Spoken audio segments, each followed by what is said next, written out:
He walked into the giant glass building before sunrise every morning, long before the executives arrived, long before the lights on the top floors came on, long before anyone cared who he was or what he did. He wore a simple uniform, carried a ring of keys, and pushed a cleaning cart that squeaked softly across the polished floors. His name tag was faded, and most people never bothered to read it. To them he was just the janitor, someone who mopped floors, emptied trash bins and disappeared into hallways like a shadow. But he noticed everything. He saw the tired faces of employees, the rushed footsteps of managers, the silent pressure in the air. He saw how people spoke differently when the CEO walked by. He saw how the building looked grand and powerful from the outside but carried stress and fear on the inside.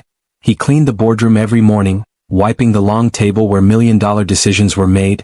He straightened chairs that powerful people would sit in. He picked up crumpled papers that once held ideas, strategies, and failures. No one ever thanked him. Some did not even look at him. They talked over him as if he was invisible. They walked past him as if he was air. But he did not complain. He moved quietly, calmly, with a soft smile that no one noticed. Sometimes he paused near the large digital screens and glanced at the numbers, graphs, and reports displayed there. He understood them even though no one would believe it. He once lived in a world where those numbers were his daily language, but no one in the building knew that. One morning he walked past a group of employees waiting for the elevator. They talked loudly about bonuses, promotions, and expensive vacations. One of them bumped into him without apologizing. Another stared at him with annoyance, as if his presence ruined their perfect morning. The janitor simply nodded and kept walking. He cleaned the lobby where gold letters shined on the wall spelling the company name. He polished the marble tiles until they reflected like still water. He listened to the security guards talk about rumors of financial trouble. He heard about falling stocks, angry investors, and late-night emergency meetings. While he dusted the shelves, he heard executives whisper about a major system failure, a problem that no one could solve. He heard analysts argue about missing data and corrupted servers. He heard fear growing in their voices, but he kept moving, sweeping, wiping, cleaning, because that was what people expected from him. Even though his mind understood every technical word they said, no one asked him. No one imagined he could know anything beyond cleaning supplies and floor polish. At lunch, he sat alone in a small break room meant for maintenance staff. He ate a simple sandwich while others in fancy suits ate catered meals and laughed loudly in private dining spaces. A young intern walked in once and smiled at him kindly, asking how his day was. The janitor smiled back and said it was good. His voice was gentle, steady, humble. The intern talked for a moment, then left, promising to say hello again. The janitor appreciated that small kindness more than anyone realized. After lunch he continued working, pushing his cart past glass offices where people typed furiously, past conference rooms where arguments grew tense, past screens showing numbers dropping lower and lower. In the evening, when most employees left, he stayed to clean up the chaos of the day. He emptied trash bins filled with printed drafts and torn notes. He wiped fingerprints off glossy tables. He picked up forgotten coffee cups and sighed softly at the stress stains on desks. He passed by the server room and heard alarms beeping faintly through the locked door. He knew those alarms meant trouble. He knew the company was heading toward disaster. But no one asked him, no one looked at him. No one imagined the janitor understood more than anyone else. Still he stayed calm. Because he knew something the others did not. Panic never fixed anything. Late that night, as he finished mopping the hallway outside the boardroom, he looked at the skyline through the tall windows. The city glowed with lights, but inside the building darkness felt heavy. He wondered how long it would take before someone realized the crisis was bigger than they thought. He wondered if anyone would ever listen to someone like him, or if he would stay invisible forever. He turned off the cleaning machine, gathered his supplies, and walked slowly toward the elevator. The building was silent now, but not peaceful. It felt like the deep breath before a storm, and the janitor, quiet and unseen, was the only one who understood how close that storm already was. He stepped outside into the cool night air, knowing tomorrow would be different, knowing the crisis would explode, knowing the company was about to face something massive. And he also knew one more thing: when the moment came, he would be there, he would see it unfold, and maybe, just maybe, the invisible janitor would finally be seen, because the storm was coming and he was the only one who knew how to stop it.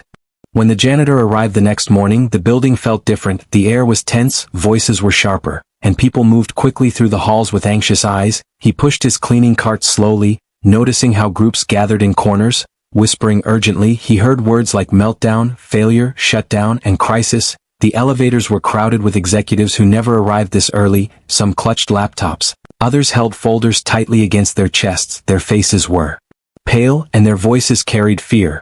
The janitor stepped aside to let them pass, invisible as always, but he listened carefully. He heard someone say the entire company system had crashed overnight. He heard another say the servers locked billions of dollars in data. He heard someone else say the CEO called an emergency board meeting. The janitor continued walking, but inside, his mind worked quickly. He remembered the quiet alarm he heard outside the server room the night before. He knew it was connected. He knew something serious had been ignored. Upstairs, alarms flashed on giant screens. Employees typed frantically, calling IT support, calling consultants, calling anyone who might help. The janitor entered the boardroom to clean, but instead he found chaos. Papers were scattered, coffee cups were half spilled, and the large screen at the front showed a flashing red warning. System failure. The janitor wiped the table quietly while executives rushed in and out. Some shouted. Some argued, some looked hopeless. One man said if the system wasn't restored, the company would collapse within days. Another said billions were at risk. Investors could pull out, stocks would crash, thousands of employees could lose their jobs. The janitor's heart tightened, not for the company's wealth, but for the workers who depended on their paychecks, the security guards, the cafeteria staff, the mailroom clerks, people like him, people who would suffer first. He continued cleaning, pretending not to understand, pretending not to listen, but every word reached him clearly. Soon the CEO himself arrived, tall, serious, exhausted. His suit was perfect but his eyes looked tired. He spoke in a deep voice that filled the room, saying they had 1 hour to find a solution before the crisis reached the media. Engineers rushed in with laptops, typing fast, running code, trying desperate fixes, but nothing worked. The janitor watched silently, noticing the wrong commands, the mistaken assumptions, the overlooked details. He had solved problems like this long ago, before life changed, before he walked away from the world of technology, but no one here knew that. A consultant slammed his laptop shut and announced the system was beyond repair. A manager shouted that backup servers were corrupted. Someone suggested shutting everything down. Someone else said that would destroy the entire financial structure. Panic spread like wildfire. The janitor stepped back, watching their desperation grow. He saw fear in their faces, fear of failing, fear of losing status, fear of blame. Meanwhile, the janitor felt calm, because he understood exactly what had gone wrong. He had recognized the warning signs days ago. He had noticed the faulty network loop in a document someone left behind while he cleaned an office. He had heard engineers brag about shortcuts taken to save time. He had seen reports tossed in the trash without being read. The janitor continued walking down the hallway, his cart moving beside him. But something inside him shifted. He did not like seeing people suffer, even those who ignored him every day. He did not want the company to fall. He did not want workers to lose their pay, just because no one listened to the quiet voices. He turned a corner and saw employees pacing nervously. One woman cried silently at her desk, scared of losing her job.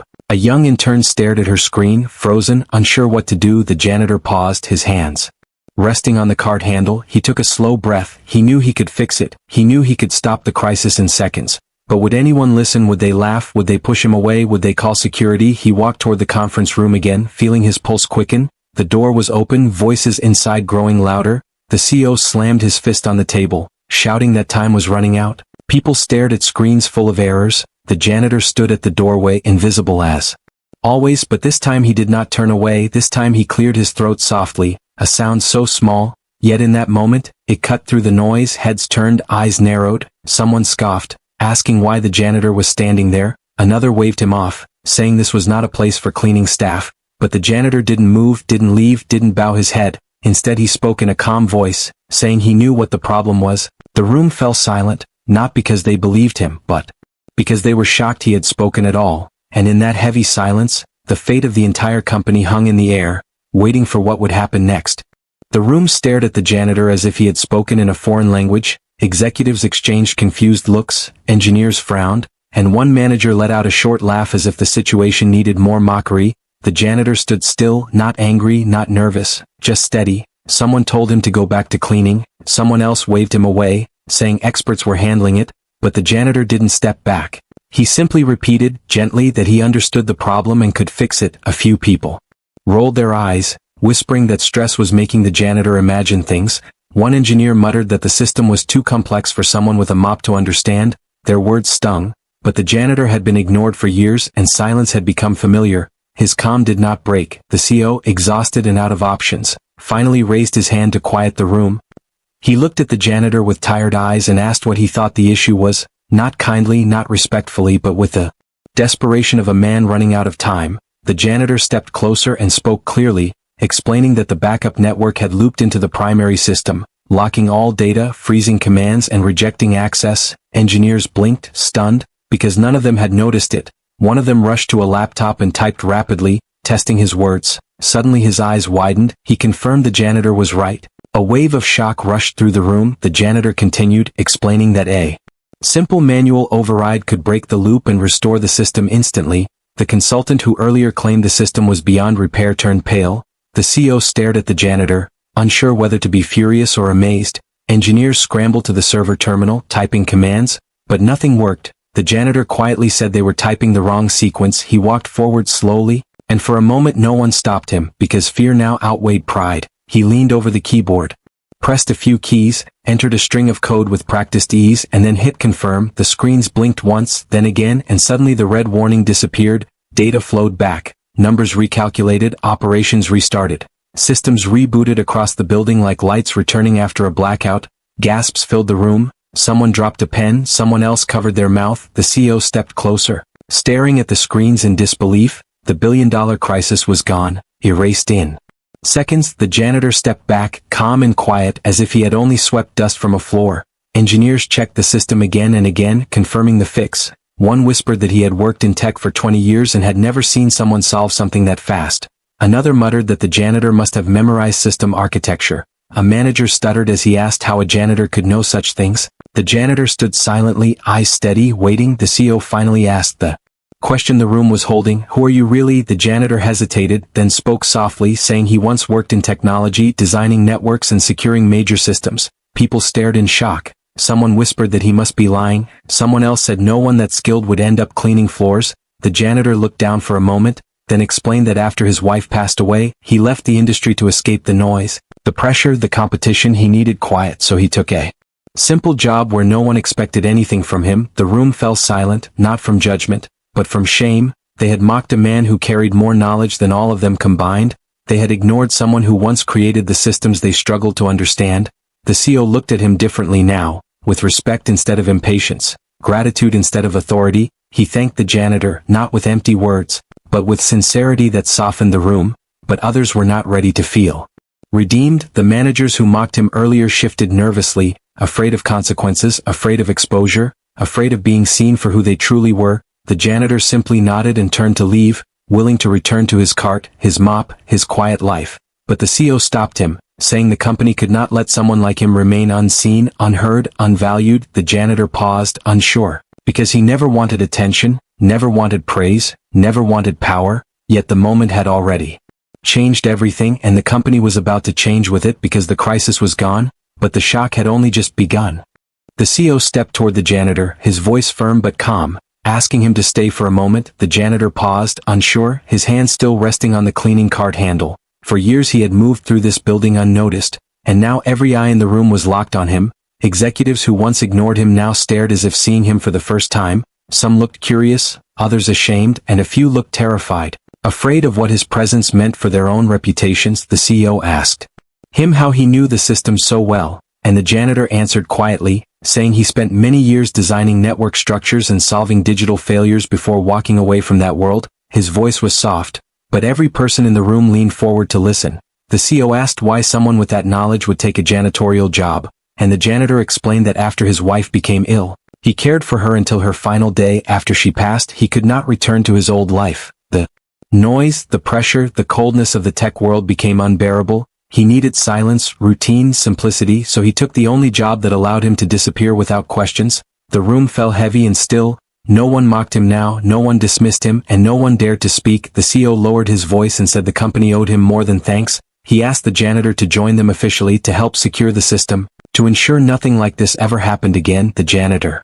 shook his head gently, saying he did not want a title, did not want attention, did not want a desk surrounded by people who once pretended he did not exist. Some executives shifted nervously, remembering how they mocked him, stepped around him, spoke over him, and treated him like background furniture. The CEO insisted he reconsider, saying someone with his mind should not be pushing a mop. But the janitor answered quietly that a mop had never made him feel small. People did. A murmur rippled across the room, the kind that grows from truth landing too hard. The consultant who earlier declared the system impossible to fix suddenly spoke, his voice shaky, offering praise, trying to align himself with the janitor now. but the CEO silenced him with a glance. The CEO then asked the janitor what he wanted. Anything at all? A role, a department, a salary, recognition? But the janitor looked at the screens and said the only thing he wanted was for the company to treat every employee with respect, not just the ones in suits, not just the ones with titles, not just the ones whose names appeared in quarterly reports. His words struck the room deeper than any technical solution.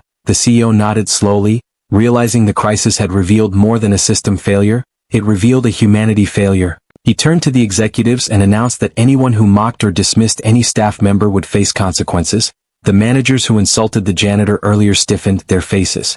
Draining of color, the CEO asked the janitor to walk with him, leaving the boardroom behind. As they stepped into the hallway, employees who heard rumors peeked around corners, expecting anger, expecting security, expecting scandal. Instead they saw the CEO walking beside the janitor like an equal, talking to him, listening to him. The janitor pointed out that the server cooling system was aging and could cause future problems. The CEO immediately ordered a replacement, stunned that no one else had noticed. They passed the intern who once spoke kindly to the janitor. The intern smiled, and the janitor smiled back, and the CEO noticed, filing it silently in his mind. Respect observed, respect remembered. When they reached the lobby, the CEO stopped and said the company needed someone like him, someone who saw what others missed, someone who understood both systems and people. The janitor said he needed time to think, not because he wanted power but because he feared losing the peaceful life he had built. The CEO accepted that, but before walking away he told the janitor that the crisis had been stopped, the company saved, and thousands of jobs protected because of him. The janitor nodded and returned to his cart, pushing it slowly across the shining marble, his steps steady, his expression calm, but whispers followed him now, not of mockery but of awe, admiration, and disbelief.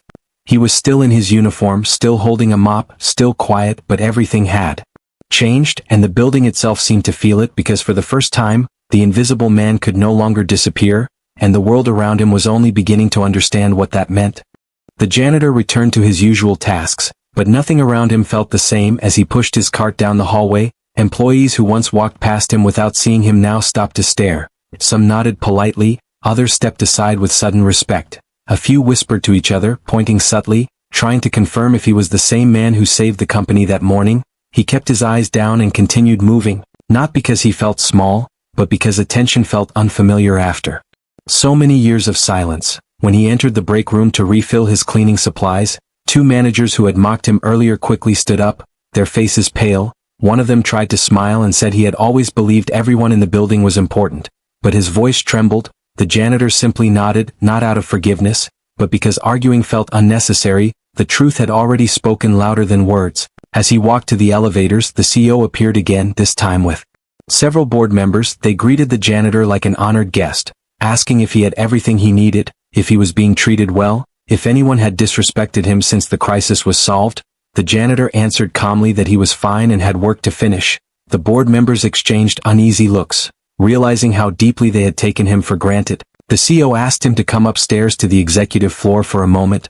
The janitor hesitated, but followed quietly. Employees watched with widened eyes as a man in a cleaning uniform stepped into the executive elevator beside the CEO, something no one in the building had ever seen before. When the doors opened, he walked into a floor he had only cleaned in silence. Now people stood as he passed, not because of fear, but because the truth had changed their perception. The CEO led him to a spacious office with tall windows and a view that stretched across the city. He told the janitor that the company wanted to offer him a senior position immediately, with full salary, private office, and authority to redesign the entire system. The janitor listened, then shook his head gently, saying he needed time, saying titles meant nothing if respect was only given after usefulness was proven. The CEO looked stunned, but nodded slowly, understanding more than he expected to. Meanwhile, news of what happened spread through the building faster than the crisis itself. Employees gathered in small groups, telling the story again and again. Some said the janitor solved the problem in 10 seconds. Others said he typed faster than anyone they'd ever seen. Some added myths already, calling him a hidden genius, a ghost engineer, a silent savior. But the janitor did not feel like a hero. He felt like a man who simply did what needed to be done. As he walked back downstairs, he passed by the security desk. The guards who once waved him through without a glance now stood up to greet him properly. One thanked him for saving their jobs, because if the company collapsed, security staff would have been the first to be cut. The janitor felt a soft ache of empathy, knowing his actions protected not just data but people, made the moment feel heavier. He continued his rounds, emptying bins and wiping surfaces, But everywhere he went, people offered to help, offered chairs, offered water, offered smiles that were real this time. The intern who spoke to him days before approached shyly, saying she always knew he was different. The janitor smiled and told her to keep treating people kindly because kindness saw what others missed. In the afternoon, the CEO called an all-company announcement. Every employee gathered in person or by screen. The CEO spoke about the crisis, the fear, the chaos, and then he revealed the truth. He said the company was saved not by experts, not by consultants, not by executives, but by a janitor everyone overlooked. The building fell silent, thousands of people holding their breath. The CEO said the crisis was a reminder that talent, intelligence, and value do not depend on job labels, suits, or titles. He said respect must be given to every worker from the highest office to the quietest hallway. Employees applauded, some with tears in their eyes, some with heads bowed in shame. The janitor stood at the back of the room listening, not needing the spotlight, not needing applause. He simply felt something he had not felt in years, seen, acknowledged, human, and as the applause continued, the janitor realized the crisis had fixed more than a system. It had exposed a truth the company could never ignore again. The invisible man was invisible no longer, and the world around him was only beginning to shift. The applause faded slowly, but the effect of the moment stayed thick in the air. The janitor slipped out of the gathering quietly, not wanting attention, not wanting eyes to follow him, yet they did. Everywhere he walked, people looked at him with respect, confusion, admiration, and regret all blended together. He pushed his cleaning cart down the hall, but now no one pretended not to see him. Employees stepped aside, managers held doors open, and someone even offered to push the cart for him.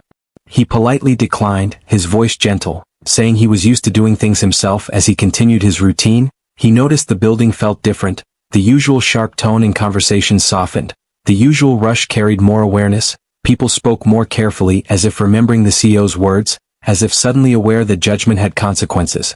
When he entered the tech floor to empty trash bins, the engineers stood up from their desks. One of them, the same man who doubted him earlier, approached with hesitation. His voice shook slightly as he apologized, saying he should have listened instead of laughing. The janitor nodded, accepting the apology without bitterness, because holding anger felt heavy, and he preferred lightness now. Another engineer asked softly if he would teach them what he knew, not because they wanted to use him, but because they admired him. The janitor smiled faintly and said knowledge should be shared, not hoarded, but he needed time before deciding anything. He continued down the hallway and soon he reached the break room. Normally it was quiet, a place where maintenance workers sat alone, but today several employees were inside. They stood when he entered, offering him a seat at their table. He hesitated and used to the invitation, but they insisted kindly. He sat down slowly, feeling unfamiliar warmth in the room. They asked about his life, not out of curiosity, but out of respect. He spoke a little, saying he once had a life full of computers, conferences, and innovation.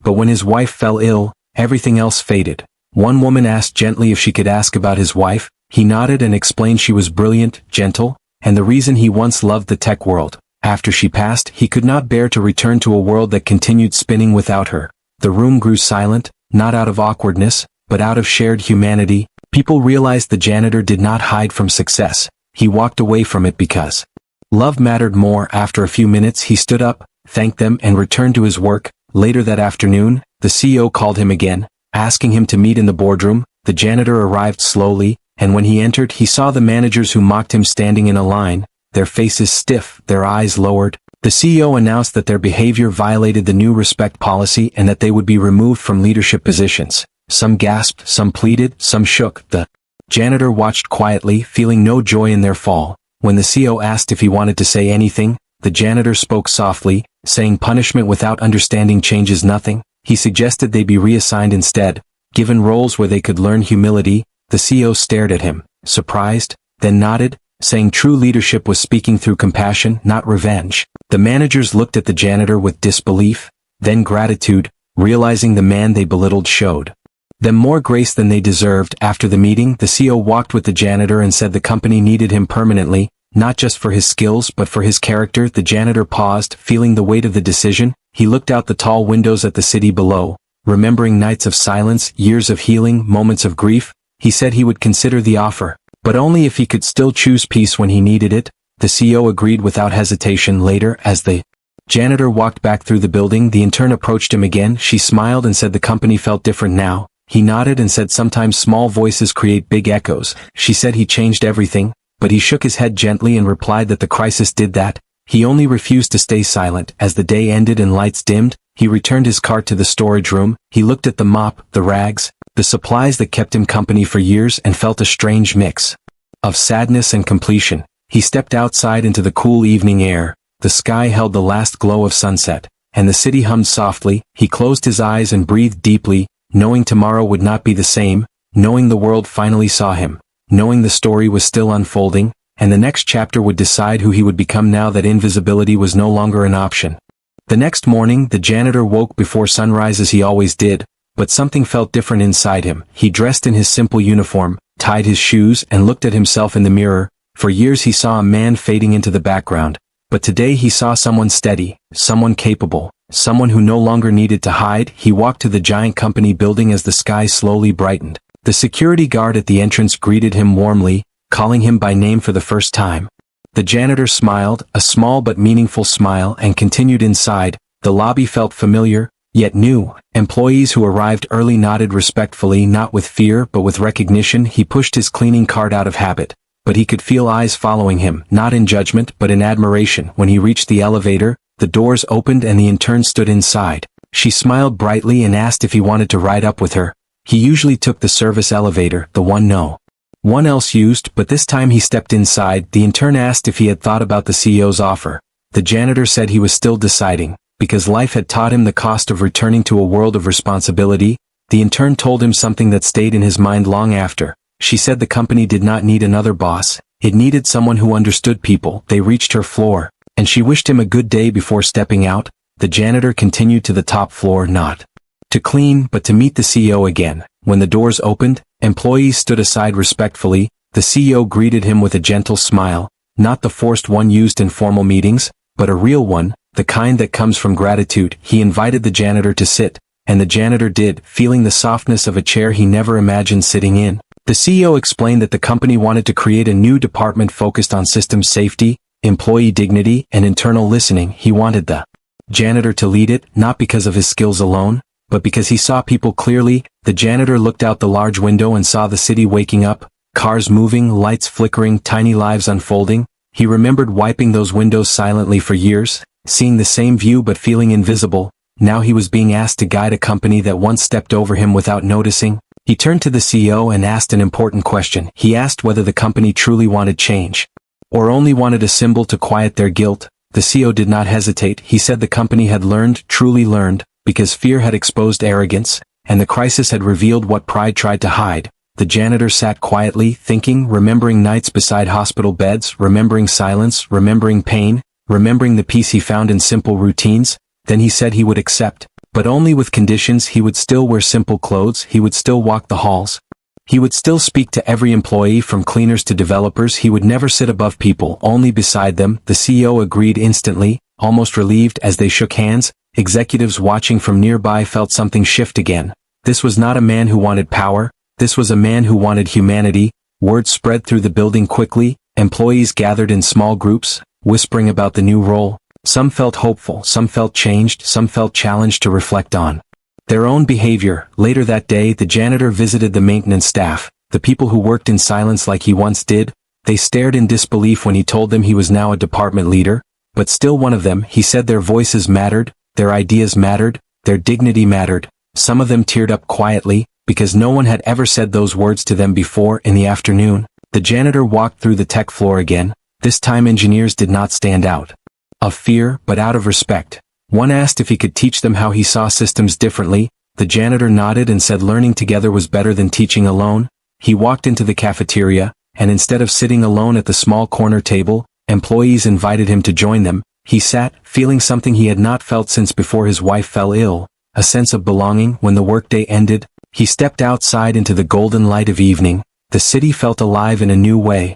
People passed, unaware of the story happening inside the tall building, but the janitor knew it mattered, not because he became important, but because he proved something quietly powerful. Titles do not define intelligence, uniforms do not define worth, and those who seem invisible may carry the brightest minds and the deepest hearts. He walked home slowly, feeling the world settle into balance, knowing one day he would share the story with someone who needed to hear it, knowing the final chapter had one truth left to reveal, the lesson that changed not just the company, But the man who once believed disappearing was the only way to survive, now he knew being seen did not mean losing peace, it meant carrying it into the world, one humble step at a time. He woke the next day with a calm heart, but also with a feeling he hadn't experienced in a long time, a feeling of purpose, not the noisy kind that demanded attention, but the gentle kind that grows quietly inside. He dressed in his uniform again, not because he had to, but because he wanted to remember where he came from. He walked to the company building, and the morning air felt softer, kinder, almost as if the world itself was shifting with him. When he entered the lobby, the security guard greeted him proudly, employees waved from across the room, and someone even handed him a warm cup of coffee, saying it was a small thank you. He smiled and accepted it, still amazed at how different kindness felt when directed toward him. Today he did not push a cleaning cart. Today he walked the halls with empty hands, simply observing, listening, understanding the rhythm of the building he once swept in silence. He visited the maintenance team first, the workers who scrubbed, polished, fixed leaking pipes, and carried the weight of the company without praise. He told them that from now on, every department meeting would include someone from their team, because decisions should never be made without including the people who keep the company standing. They listened with wide eyes and grateful hearts. One man said no one had ever treated them like part of the company's brain, only its hands. The janitor smiled gently and said hands build everything, even futures. Next he visited the tech department. Engineers gathered around him, asking questions not about his past success, but about how he stayed calm when systems collapsed and people panicked. He told them the truth, that life had shown him that the things people panic about rarely matter as much as the things they ignore. They wrote down his words like advice from a mentor, but he simply saw them as reflections from someone who had lived through loss and kept breathing. Later he was invited to the CEO's office again.